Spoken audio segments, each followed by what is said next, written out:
Good morning, Cullman, and thank you for tuning in to Cullman Today. I'm your host, Dustin Isom, and today is Thursday, August 15th. We have a lot to cover in local news today, including a planned water outage, the acquisition of new road equipment for the Cullman County Road Department, and the Cullman Tribune's Pet of the Week. All of this plus sports, weather, and more, but for now, let's dive into the top stories happening in Cullman today. The City of Cullman Sewer Department will be conducting work on U.S. Highway 278 affecting the area between 1st Avenue Southeast and 2nd Avenue Southeast in front of Vincent Furniture. Due to this project, the eastbound lanes will be closed starting at 8 a.m. until the work is completed. Motorists are advised to take alternate routes and exercise extreme caution in the vicinity. Next up, there will be a scheduled power outage today starting at 8:30 a.m. and expected to last about 2 hours. This will affect customers near Hoytner Lane Northeast, Huey Street Northeast, Oak Drive Northeast, and Schwann Avenue Northeast. The interruption is necessary for maintenance work on the power lines in the area. And to finish out our top stories, at the monthly meeting on Tuesday, August 13th, Cullman County Commissioner for District 1, Kerry Watson, announced that he will not seek re-election in 2026. Watson will complete his current term and then step down from the commission. During the meeting, Watson stated, "I have been very blessed to serve Cullman County. But at this time, I'm announcing that I will not be seeking another term." Now that we have the top stories out of the way, we're going to take a quick break before returning with sports. Discover what's buzzing in Cullman with Community Matters, where every story pops off the page with local flair. It's the magazine that's got the inside track on what's now, what's new, and who's who. Get the lowdown on top eats and 411 on recipes that'll turn up your summer cooking game. Relive our local team's triumphs on the sports fields and pencil in summer's hottest events for fun the whole family will love. Get your copy of Community Matters at the Cullman Tribune, any of the local businesses on screen, or scan the QR code.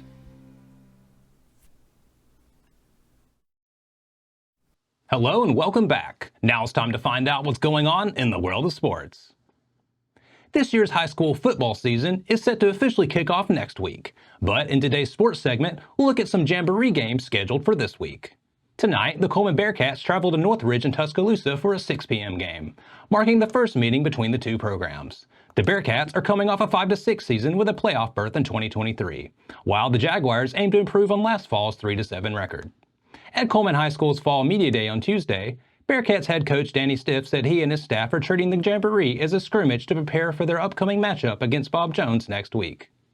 On Friday night, 4 more local teams will see action. Holly Pond will travel to Walnut Grove to play a half against West End at 6 p.m., and after falling to the Patriots 44-24 last season, the Broncos should be ready to face them again.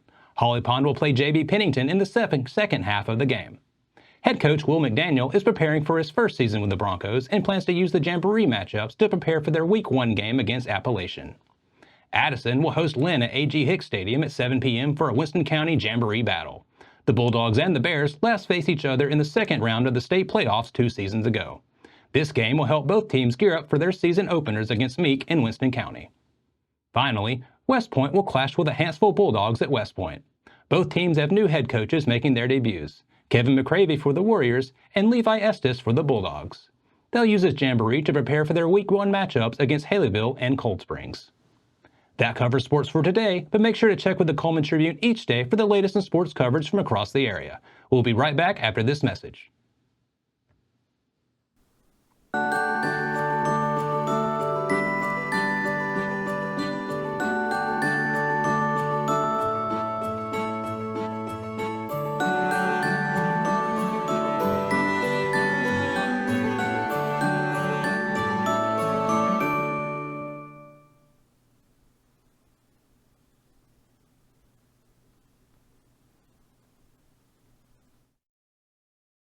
Hello and welcome back. Now it's time to speed things up with a news rundown. 4 stories in under 4 minutes.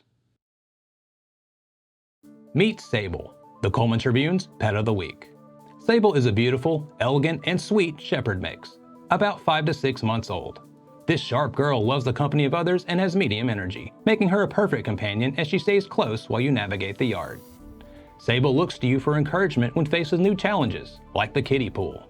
She thrives on learning new things and is an ideal therapy companion or hiking dog.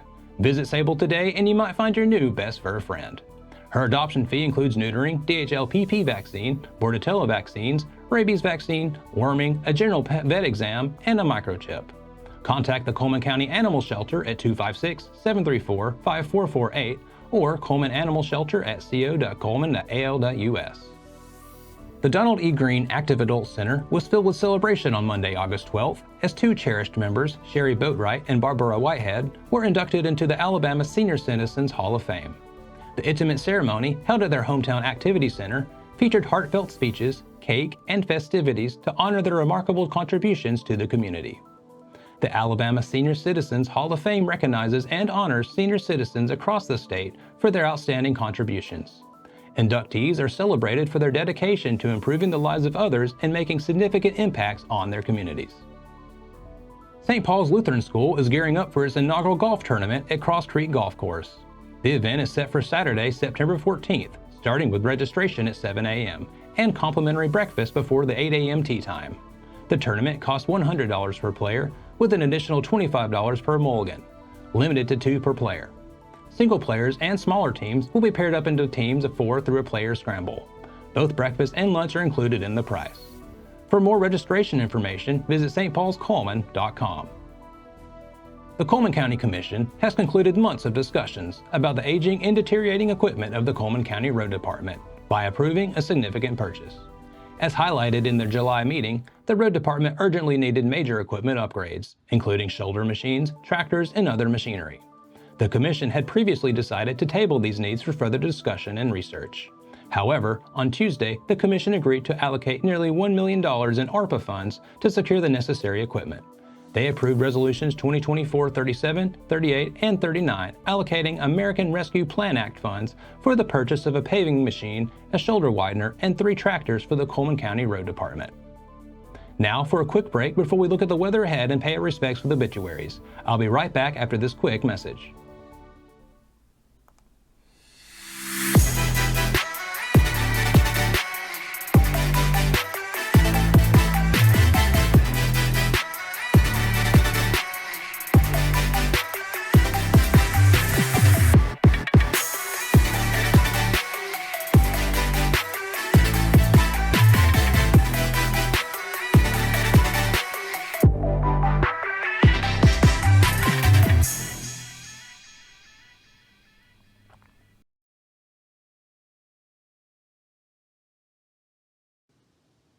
Welcome back.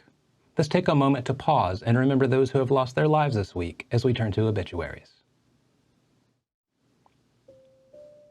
Rita Louise Blakely. Rita Louise Blakely, 75 of Cullman, passed away on Saturday, August 10th. A celebration of life for Ms. Blakely will be held Thursday, August 15th, with visitation from 10 a.m. until service time at 11 a.m. at Addison Church of God. Ms. Blakely will be laid to rest in Meek Cemetery. Gary Levin Rogers. Gary Levin Rogers, 70 of Falkville, passed away on Tuesday, August 13th at Princeton Baptist Medical Center. Funeral services for Mr. Rogers will be at 10 a.m. on Friday, August 16th at Cullman Heritage Funeral Home, with burial at New Ground Fellowship Ministry Cemetery. Visitation will be from 6 until 8 p.m. on Thursday, August 15th at Cullman Heritage Funeral Home. Cullman Heritage Funeral Home is in charge of arrangements. Yuldine Cagle Allen. Yuldine Cagle Allen, 93, passed away peacefully at her residence surrounded by loved ones on Monday, August 12th. Visitation for Ms. Allen will be at Moss Service Funeral Home on Thursday, August 15th from 5 until 8 p.m. Funeral services will be Friday, August 18th at 11 a.m. in the Moss Service Funeral Home Chapel. Interment will follow at Jones Chapel Cemetery. Moss Service Funeral Home directing. Bill Ballou. Bill Ballou, 49 of Cullman, passed away on Tuesday, August 13th at his residence. Funeral services for Mr. Ballou will be at 3:30 p.m. on Friday, August 16th at Cullman Heritage Funeral Home, with burial at Antioch Baptist Cemetery in Fairview. Visitation will be from 1 until 3 p.m. on Friday, August 16th at Cullman Heritage Funeral Home. Cullman Heritage Funeral Home is in charge of arrangements. That finishes up obituaries for today. Our thoughts and prayers go out to their friends and families. Now, let's take a look at today's weather forecast. Today will be mostly sunny with a high near 90. Tonight should be mostly clear with a low of around 72. Tomorrow there is a chance of showers and thunderstorms after 10 a.m. It will be mostly sunny with a high near 92. Tomorrow night brings a 40% chance of showers and thunderstorms with partly cloudy skies and a low of around 72. That concludes another edition of Cullman Today. Thank you for joining us. We'll be back bright and early tomorrow morning at 6:30 a.m. For now, I'm Dustin Isom with Cullman Today, wishing you a terrific Thursday, Cullman.